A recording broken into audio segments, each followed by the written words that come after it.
नमस्कार दोस्तों, स्वागत है आपका अपने YouTube channel are GK quiz वाला में।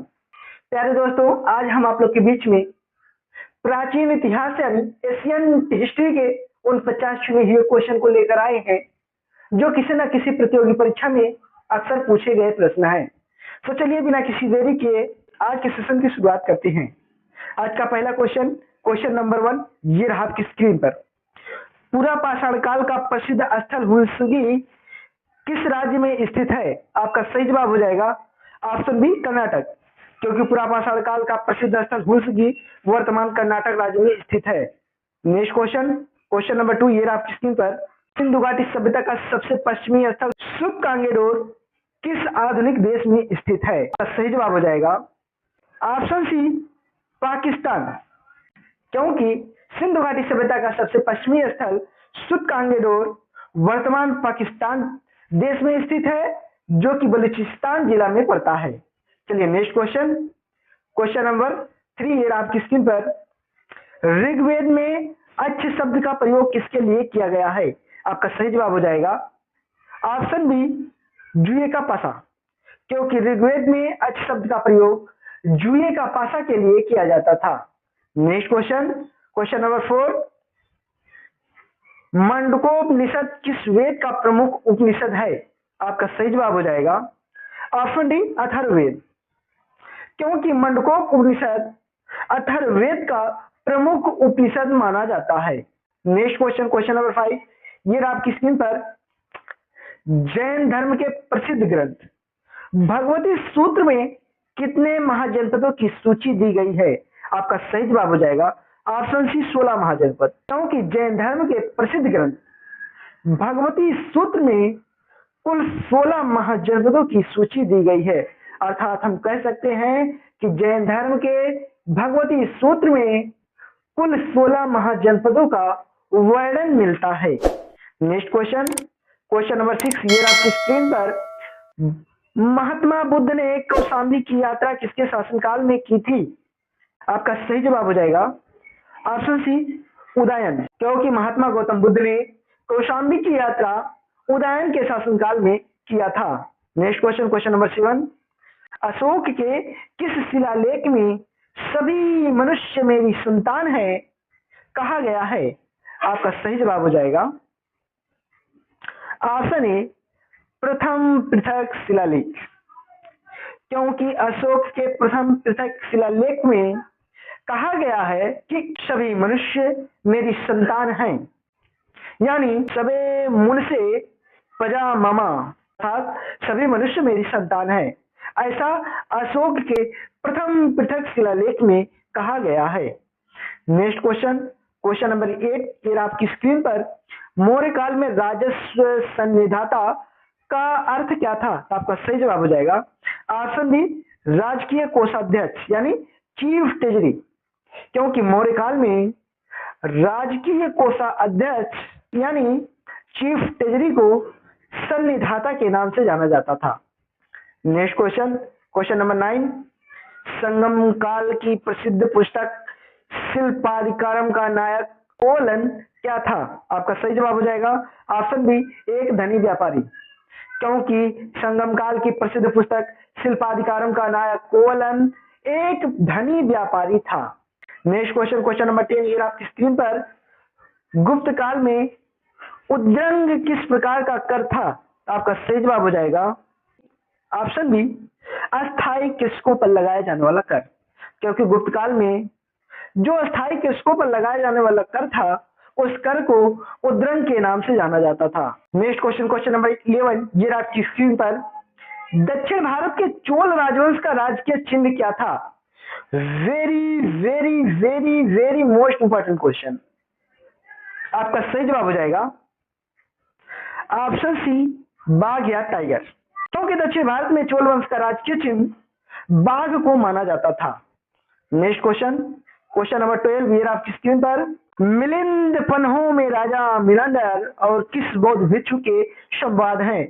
आपका सही जवाब हो जाएगा ऑप्शन बी नागसेन, क्योंकि मिलिंद पन्हों में राजा मिलांडर और नागसेन बौद्ध भिक्षु के संवाद मिलते हैं। नेक्स्ट क्वेश्चन नंबर 13 कुषाण शासक कनिष्क ने किस वर्ष चतुर्थ बौद्ध संगीत का आयोजन किया था? तो आपका सही जवाब हो जाएगा ऑप्शन ए 72 ईस्वी, क्योंकि कुषाण शासक कनिष्क ने 72 ईस्वी में चतुर्थ बौद्ध संगीत का आयोजन किया था।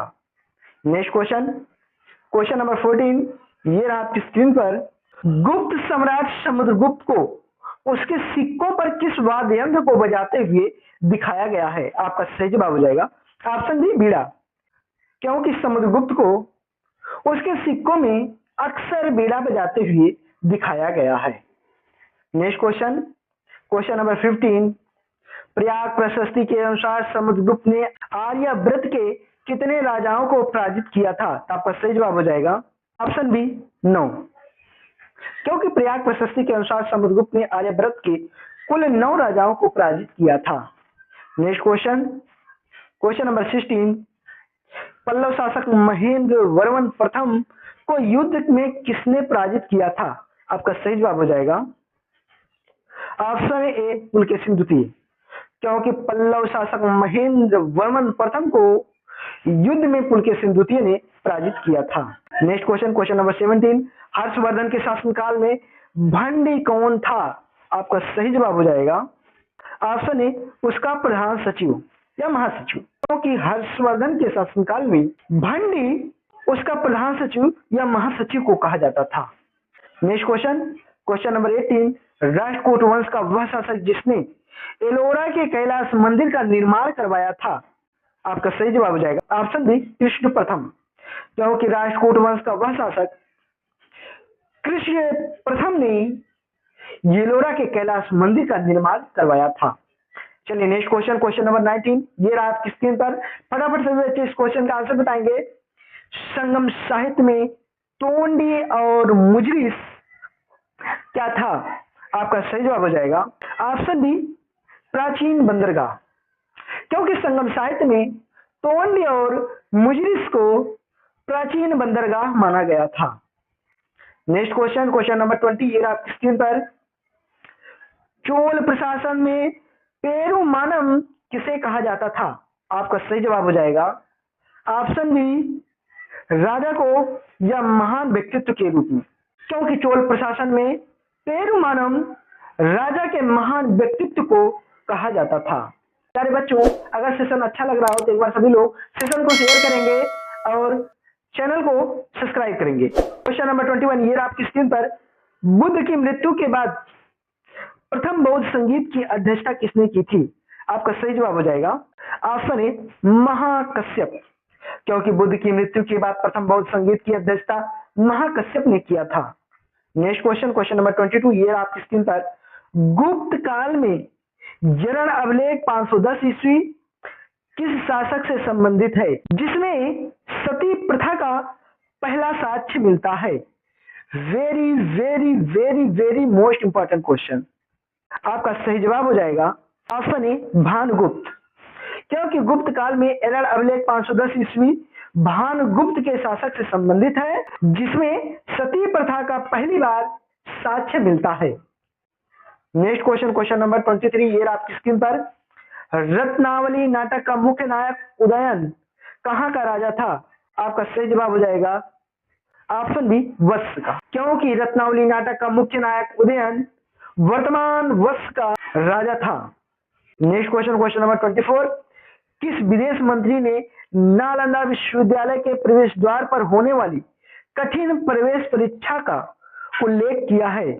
आपका सही जवाब हो जाएगा ऑप्शन बी ह्वेनसांग, क्योंकि विदेशी यात्री ह्वेनसांग ने नालंदा विश्वविद्यालय के प्रवेश द्वार पर होने वाली कठिन परीक्षाओं का उल्लेख किया है। नेक्स्ट क्वेश्चन, क्वेश्चन नंबर 25, ये आपकी स्क्रीन पर। सिंधु घाटी सभ्यता का राखीगढ़ यानी हरियाणा स्थल किस नदी के तट पर स्थित है? आपका सही जवाब हो जाएगा ऑप्शन बी सरस्वती नदी या घग्गर नदी, क्योंकि सिंधु घाटी सभ्यता का राखीगढ़ जो कि हरियाणा में पड़ता है स्थल सरस्वती नदी या घग्गर नदी के तट पर स्थित है, क्योंकि सरस्वती नदी को घग्गर नदी के नाम से भी जाना जाता है। नेक्स्ट क्वेश्चन, क्वेश्चन नंबर 26, ये आपकी स्क्रीन पर। ऋग्वैदिक काल में तक्षण किसे कहा जाता था? आपका सही जवाब हो जाएगा ऑप्शन बी बढ़ई या कारपेंटर को, क्योंकि ऋग्वैदिक काल में तक्षण शब्द का प्रयोग बढ़ई यानी कारपेंटर के लिए किया जाता था।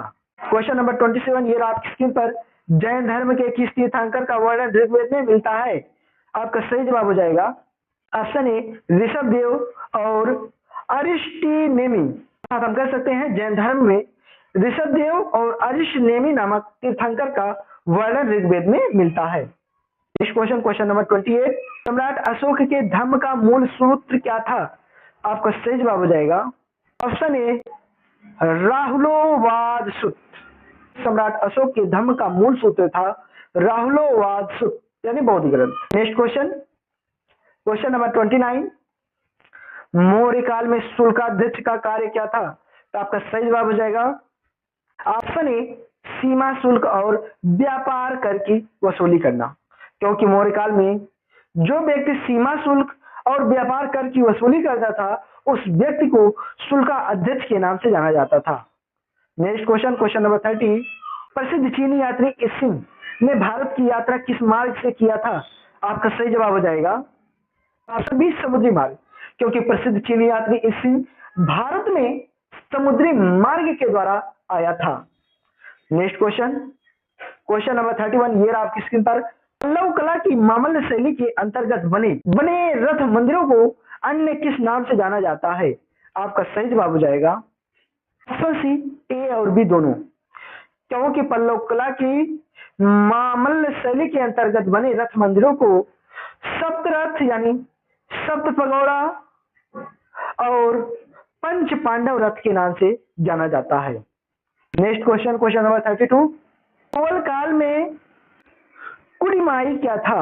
आपका सही जवाब हो जाएगा ऑप्शन बी राजा को दी जाने वाली सार्वजनिक सेवा या कर, क्योंकि चोल काल में जो राजा को सार्वजनिक रूप से सेवा दिया जाता था और जो सार्वजनिक रूप से कर दिया जाता था उस सेवा और कर को कुड़ीमाई के नाम से जाना जाता था।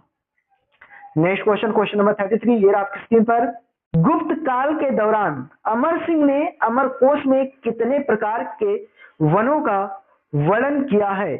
आपका सही जवाब हो जाएगा ऑप्शन सी 12, क्योंकि गुप्त काल के दौरान अमर सिंह ने अमरकोश में कुल 12 प्रकार के वनों का वर्णन किया है। नेक्स्ट क्वेश्चन, क्वेश्चन नंबर 34 ये आपकी स्क्रीन पर, वराहमिहिर द्वारा लिखित पंच सिद्धांतिका किस विषय का प्रमुख ग्रंथ है? आपका सही जवाब हो जाएगा ऑप्शन ए ज्योतिष और खगोल शास्त्र, क्योंकि वराहमिहिर द्वारा लिखित पंच सिद्धांतिका ज्योतिष और खगोल शास्त्र का प्रमुख ग्रंथ है। Next question, question number 35, Brahmagupta को भारत का न्यूटन किसने कहा था? आपका सही जवाब हो जाएगा ऑप्शन डी कुछ आधुनिक इतिहासकारों ने, क्योंकि ब्रह्मगुप्त को भारत का न्यूटन कुछ आधुनिक इतिहासकारों ने बताया था। नेक्स्ट क्वेश्चन, क्वेश्चन नंबर 36 ये आपकी स्क्रीन पर, सिंधु घाटी सभ्यता का सुरकोटदा स्थल किसके लिए प्रसिद्ध है? आपका सही जवाब हो जाएगा ऑप्शन ए घोड़ों की हड्डियों के अवशेष के लिए, क्योंकि सिंधु घाटी सभ्यता का सुरकोटदा स्थल घोड़ों की हड्डियों के अवशेष के लिए प्रसिद्ध माना जाता है। अर्थात हम कह सकते हैं सिंधु घाटी सभ्यता में सुरकोटदा स्थल से घोड़े की हड्डियों का अवशेष मिला है। नेक्स्ट क्वेश्चन, क्वेश्चन नंबर 37 ये आपकी स्क्रीन पर, ऋग्वेद में किंटक प्रदेश के शासक का क्या नाम मिलता है?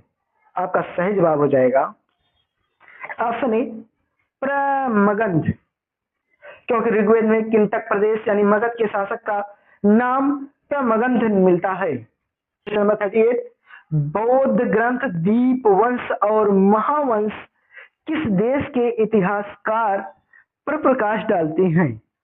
आपका सही जवाब हो जाएगा ऑप्शन बी श्रीलंका, क्योंकि बौद्ध ग्रंथ दीपवंश और महावंश श्रीलंका देश के इतिहास पर प्रकाश डालते हैं। Next question, question number 39, Maurya प्रशासन में शीताध्यक्ष का कार्य क्या था? आपका सही जवाब हो जाएगा राजकीय कृषि भूमि की देखरेख, यानी ऑप्शन बी आपका सही आंसर हो जाएगा, क्योंकि मौर्य प्रशासन में शीताध्यक्ष का कार्य होता था राजकीय कृषि भूमि की देखरेख करना। क्वेश्चन नंबर 40 ये आपकी स्क्रीन पर, विक्रमशिला विश्वविद्यालय को नष्ट करने वाला पहला बख्तियार खिलजी किसका सेनापति था? आपका सही जवाब हो जाएगा ऑप्शन बी, कुतुबुद्दीन ऐबक। क्योंकि विक्रमशिला विश्वविद्यालय को नष्ट करने वाला बख्तियार खिलजी कुतुबुद्दीन ऐबक का सेनापति था और कुतुबुद्दीन ऐबक को लाख बख्श के नाम से भी जाना जाता है, क्योंकि कुतुबुद्दीन ऐबक लाखों लाखों रुपए का दान देता था, जिस कारण से कुतुबुद्दीन ऐबक को लाख बख्श के नाम से जाना जाता था। नेक्स्ट क्वेश्चन, क्वेश्चन नंबर 41, ये आपकी स्क्रीन पर। कनिष्क के राजकवि अश्वघोष द्वारा लिखित सारीपुत्र प्रकरण किस विधा की रचना है? आपका सही जवाब हो जाएगा ऑप्शन बी, नाटक। क्योंकि कनिष्क के राजकवि अश्वघोष द्वारा लिखित सारीपुत्र प्रकरण नाटक विधा की रचना है। नेक्स्ट क्वेश्चन, क्वेश्चन नंबर 42, दक्षिण भारत में पांड्य वंश की राजधानी कहाँ स्थित थी? आपका सही जवाब हो जाएगा ऑप्शन ए, मदुरै। क्योंकि दक्षिण भारत में पांड्य वंश की राजधानी मदुरै थी। नेक्स्ट क्वेश्चन, क्वेश्चन नंबर 43, गीत गोविंद के रचयिता जयदेव किस राजा के दरबारी कवि थे? आपका सही जवाब हो जाएगा ऑप्शन ए, लक्ष्मण सेन। क्योंकि गीत गोविंद के रचयिता जयदेव राजा लक्ष्मण सेन के दरबारी कवि थे। नेक्स्ट क्वेश्चन, सिंधु घाटी सभ्यता के दौरान शतरंज के खेल जैसे साक्ष्य कहां से मिले हैं? Very very very very most important question. आपका सही जवाब हो जाएगा ऑप्शन डी, ए और सी दोनों। क्योंकि सिंधु घाटी सभ्यता में शतरंज के खेल जैसे साक्ष्य लोथल और मोहनजोदड़ो से प्राप्त हुए हैं। नेक्स्ट क्वेश्चन, क्वेश्चन नंबर 45, उपनिषदों का मुख्य प्रतिपाद्य विषय क्या है? आपका सही जवाब हो जाएगा ऑप्शन बी, दार्शनिक विवेचन। क्योंकि उपनिषदों का मुख्य प्रतिपाद्य विषय दार्शनिक विवेचन है। Next question, question number 46, Jain धर्म में पंच महाव्रत में पांचवा व्रत ब्रह्मचारी किसने जोड़ा था? आपका सही जवाब हो जाएगा ऑप्शन सी, महावीर स्वामी ने। क्योंकि जैन धर्म में पंच महाव्रत में पांचवा व्रत जो कि ब्रह्मचार्य है उसे महावीर स्वामी ने जोड़ा था। Next question, question number 47, Maurya काल में बलि क्या था? आपका सही जवाब हो जाएगा ऑप्शन बी, एक प्रकार का धार्मिक कर। क्योंकि मौर्य काल में बलि को एक प्रकार का धार्मिक कर के नाम से जाना जाता था। Next question, question number 48, Xuanzang ने किस भारतीय विश्वविद्यालय को विश्व का सबसे बड़ा पुस्तकालय बताया था? आपका सही जवाब हो जाएगा ऑप्शन बी, नालंदा। क्योंकि वेनसांग ने नालंदा भारतीय विश्वविद्यालय को विश्व का सबसे बड़ा पुस्तकालय बताया था। Next question, question number 49, Ajanta की गुफाओं में बौद्ध सत्व पद्मपाणि का प्रसिद्ध चित्र किस गुफा संख्या में है? आपका सही जवाब हो जाएगा ऑप्शन ए, गुफा 1। अर्थात हम कह सकते हैं कि अजंता की गुफाओं में बौद्ध सत्व पद्मपाणि का प्रसिद्ध चित्र गुफा संख्या 1 में मिलता है। चलिए नेक्स्ट क्वेश्चन और आज के सेशन का सबसे लास्ट क्वेश्चन, क्वेश्चन नंबर 50, ये रहा आपकी स्क्रीन पर। सभी बच्चे इस क्वेश्चन का आंसर बताएंगे। कलिंग राजा खारवेल का हाथी गुम्बा अभिलेख किस भाषा में है? आपका सही जवाब हो जाएगा ऑप्शन बी, प्राकृत। क्योंकि कलिंग राजा खारवेल का हाथी गुम्बा अभिलेख प्राकृत भाषा में मिलता है। प्यारे बच्चों, आप लोग ये बताइए कि आज आपने इन 50 क्वेश्चन में से कितने क्वेश्चन का आंसर सही सही दिया है और आपका कितना क्वेश्चन सही रहा कमेंट में जरूर बताएंगे। और प्यारे बच्चों, अगर सेशन अच्छा लगा हो तो सेशन को एक बार लाइक करेंगे, शेयर करेंगे। और प्यारे बच्चों, अगर आप लोग अब तक हमारे यूट्यूब चैनल को सब्सक्राइब नहीं किया है तो RRGK क्विज वाला यूट्यूब चैनल को सब्सक्राइब करेंगे। मिलते हैं नेक्स्ट क्लास में नेक्स्ट वीडियो के साथ, तब तक के लिए धन्यवाद।